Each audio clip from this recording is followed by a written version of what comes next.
मग काय वाटोळ होणार काय होणार आहे. आता आमच्या बापाच्या काळात एवढं पाणी येत नव्हतं. होय. तर आमच्या काळात 10-12 पाणी आली. गरीब शेतकऱ्याला मदत करू शकत नाही. 50,000 रुपये पंजाब सारख्या राज्यात 50,000 रुपये हेक्टरी मदत केली, 20,000 रुपये एकर नाही. आणि महाराष्ट्र सरकार 3400 रुपये एकर देत आहे. मग हे 3400 रुपये एक बॅग येत नाही सोयाबीनची 3400 रुपयात. आणि शासन देते तटपुंजी. एवढं मेहनत करायला आणि हे करायला लेकराचे शिक्षण हे स्वप्न असतेच ना शेतकऱ्याचे, का मुलं शिकावं चांगले हे व्हावं म्हणून.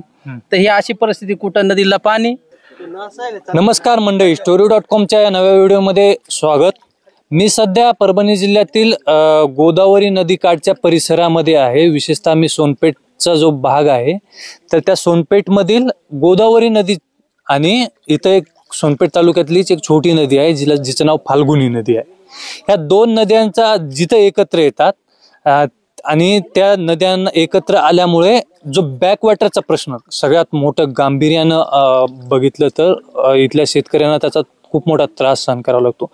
आता जिथं मी उभा आहे तिथं माझ्या गुडघ्या इतकं पाणी आहे, पण ह्या साईडला तुम्ही बघू शकता की डोक्या इतकं पाणी आहे. आणि हा प्रश्न दरवर्षी इथल्या शेतकऱ्यांना सतावतो. आणि या वर्षी तर अशी परिस्थिती होती की मी जिथं उभा आहे किंवा हे जे सगळे शेतकरी उभा आहेत तिथे डोक्या इतकं पाणी होतं. ते पलीकडे एक शेड दिसतंय ते जवळपास सगळंच पाण्याखाली गेल्याचं होतं. आणि हे बघू शकता की तुम्ही सोयाबीन आहे ह्या शेतामध्ये, आणि सोयाबीन जवळपास 3ऱ्या-4थ्यांदा पाण्याखाली गेली आहे. आणि आज ह्या सोयाबीनला काहीच राहिलं नाही. मुळात आता प्रश्न आहे की ह्या शेतकऱ्यांनी कसं जगायचं, आणि हा शेतकऱ्यांचा प्रश्न खूप मोठा आहे. आपण त्यांच्याशी चर्चा करणार आहोत की ही जी तुमची परिस्थिती झाली किंवा हे जे आज पाणी आहे तर हे पाणी कशामुळं येतं आणि इथं कितव्यांदा पाणी आले.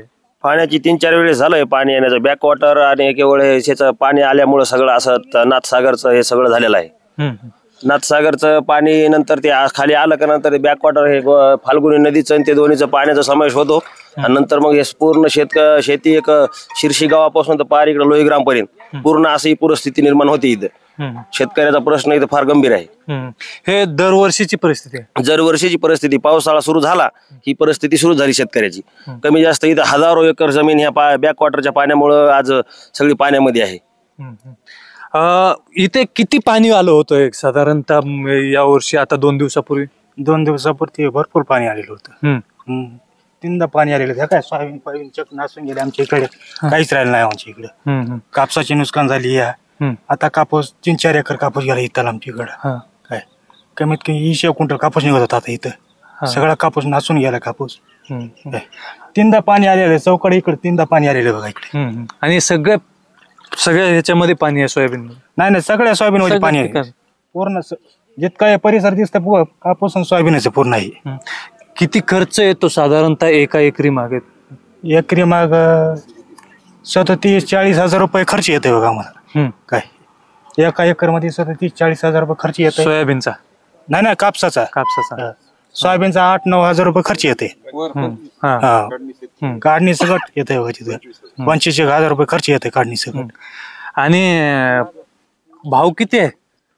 भाव काय आता 4,000, 3700-3800 असं भाव. कसं जगायचं शेतकऱ्यांना? कसं जगायचं आता अवघड झालंय. 3दा पाणी गेलं आमच्या इकडे कापसामध्ये सोयाबीन मध्ये. सगळं सोयाबीन काढायची गरज नाही, काही नाही. सोयाबीन असे होऊन गेले सगळे साहेब. हे हातात घेऊन हे केलं काही आहे का मध्ये? काय नाही, नासून गेलंय. या शेंगांमध्ये काहीच राहिलं नाही. नासून गेल्याचं बिलबिल होऊन गेलं हे सगळं. आता पाऊस जरी थांबला, पाऊस थांबला तरी काय नाही. आता हे संपलंच.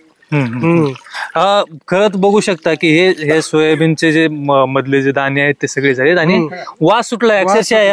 आता तुम्हाला वासाचा अनुभव नाही घेता येणार प्रेक्षकांना, बघणाऱ्यांना, पण मी तुम्हाला सांगतो की या सोयाबीनचा अक्षरशः वास सुटलाय.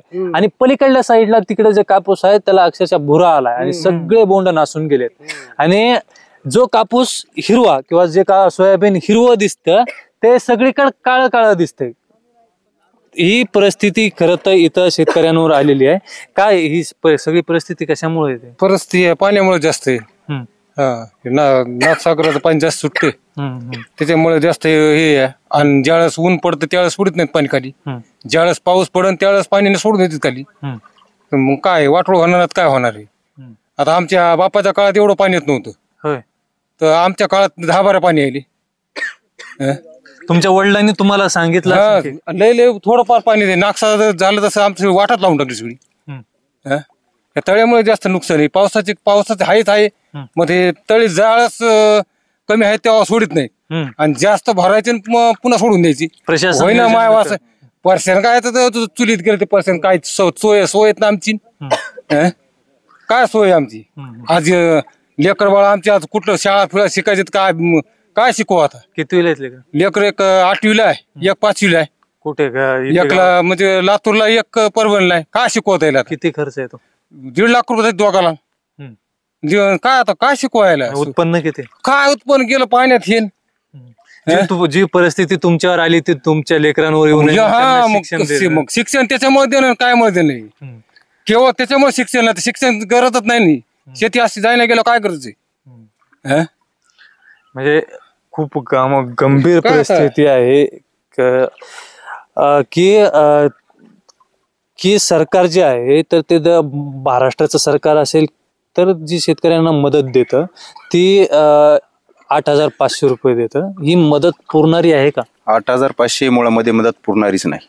कारण जे पंजाबच्या सरकारनं जे हेक्टरी 50,000 रुपये मदत दिली, त्याचप्रमाणे कृष्णा खोऱ्यामध्ये पण हेक्टरी 50,000 रुपये मदत दिली. दुसऱ्या राज्य देऊ शकतात, आपण का देऊ शकत नाही? कारण महाराष्ट्र सरकार हे सगळं दळण ह्याच्या रस्त्यावर सर्वात जास्त खर्च करत आहे. समृद्धी बनवालेत ना, समृद्धी झाला, आता समृद्धीनंतर शक्तीपीठ मार्ग बनवलेत. माणसत नसल्या शक्तीपीठ मार्गाला काय करायचंय त्या? कारण आज हेक्टरी देण्याचे तुम्ही बघा ना, 8,500 कुठं 50,000 कुठं, 6 पटीचा फरक आहे ना. हे पण माणसं, आम्ही पण माणसंच आहेत ना. का बदल थोडाच अशातली गोष्ट आहे.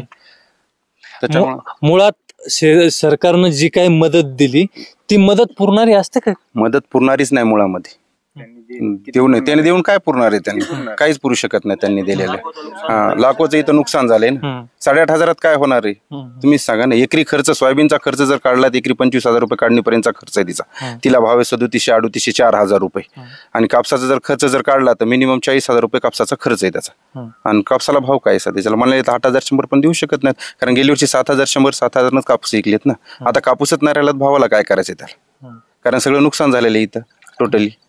एक तर अतिवृष्टी झाली यावेळेस, कमीत कमी 4 ते 5 वेळेस मंडळामध्ये अतिवृष्टी झाली, त्यामुळे पण खूप अतोनात नुकसान झालं. आणि जे काय जायकवाडीचं जे काय बॅकवॉटर आहे ते आमच्या फाल्गुनी नदीला, त्याच्यामुळे पण खूप हजारो हेक्टर जमिनी त्याला पाण्याखाली गेली. आपण ज्या परिसरात उभा आहोत ते किती परिसरात ह्या बॅकवॉटरचं? लोहीग्राम मध्ये कमीत कमी 500 एकर प्लसचं इथलं नुकसान आहे लोहीग्राम गावातलं. आणि दरवर्षीच ह्याच्यामध्ये. याला जबाबदार कोण आहे? जबाबदार प्रशासनच आहे. 100% प्रशासन जबाबदार आहे याला. हे जे शेतकरी आहेत तर हे इथे जे कशा परिस्थितीत जगतायत, तर सरकार यांच्याकडे गांभीर्याने का लक्ष देत नसेल काय? सरकारला गांभीर्याने लक्ष द्यायला टाइमच नाही सरकारला. शेतकऱ्याकडे बघण्यासाठी त्यांना टाइमच नाहीये सध्या. बघायला टाइम आहे मग त्यांना फक्त उद्योगपती आणि मोठे मोठे लोकांना त्यांना सगळे मोठे करायचे. सरकार गरीब शेतकऱ्याला मदत करू शकत नाही. 50,000 रुपये पंजाब सारख्या राज्यात 50,000 रुपये हेक्टरी मदत केली, 20,000 रुपये एकर नाही. आणि महाराष्ट्र सरकार 3400 रुपये एकर देत आहे. मग हे 3400 रुपये एक बॅग येत नाही सोयाबीनची 3400 रुपयात. आणि मग एवढी मदत आम्हाला भरपूर झाली का 8,500 हेक्टरी. त्यामुळं आमचं सगळं आता सगळं सोयाबीन पाण्यात गेलेलं आहे. हे रस्ता केलेला आहे सगळा बॅकवॉटरमुळे आमचा बंद होतोय रस्ता. ते पूल वाढवायला सांगितला होता ते पण कमी करून टाकलेलं आहे. सगळ्या रस्त्यात पाणी असते, बस बंद होते, सगळं गावचा संपर्क तुटतंय वेळोवेळी. आता 5वी बार आहे ही संपर्क तुटण्याची. आणि मग ह्यामुळे याच्याकडे कोणी लक्ष द्यायला तयार नाहीये. माऊली, काय एकंदरीत परिस्थिती? काय परिस्थिती आहे अति बिकट आहे. आता हे तुम्ही तर बघालेत ना, काय हे सगळं काय सोयाबीन आता तोंडाला आलेला घास आहे. त्याच्यात काय आहे का? शिल्लक आहे का? बघा ना तुम्ही काय. आणि शासन देते तटपुंजी. एवढं मेहनत करायला आणि हे करायला, लेकराचे शिक्षण हे स्वप्न असतेच ना शेतकऱ्याचे, का मुलं शिकावं चांगले हे व्हावं म्हणून. तर ही अशी परिस्थिती, कुठं नदीला पाणी, कुठं नाथसागराचा हे बॅकवॉटर. अशा परिस्थितीमध्ये दरवर्षी या सर असं दरवर्षी प्रत्येक वर्षी अशीच परिस्थिती आहे. काय काय एकंदरीत मागणी काय असणार आहे सर? मागणी काय म्हणजे हे रोडाची उंची हे करून घ्यावं. शेतकऱ्याला 50,000 सुद्धा अपुरी. आता तुम्ही बघालेत ना 150 शेंगा द्या काय झाडाला. आता हे काढायला 15 दिवसातच काढायला येत होतं पीक, ते पाण्यामध्ये गेलं. आता स्वप्ने कसे मुलाला कसं शिकवावं, काय शिकवावं, अनेक संकटाला आम्हाला तोंड द्यावं लागत आहे. आणि या सगळ्या परिस्थितीत तुम्ही कपाळावर ते माटी आलाय, विठ्ठल कुठेतरी सोबत असल्यासारखं वाटतं. आहे पांडुरंग, पण ते आता काय शेवटी आता हे खूपच हे झालंय. आता माणसं तशी तरी कुठे हे राहिलेत. आता निसर्गच कोपलाय. निसर्गच कोपला तर माणसाचं काय आता, काय शेतकऱ्याकडे लक्षच राहिलं नाही शासनाचं. इकून तिकून कसं तरी काढलं, इकून तिकून पीक तर भाव नाही. काय कसं जगणं मुश्किल झालंय. सगळं तेजी मंदीमध्ये सगळं आमचं शेतकऱ्याचं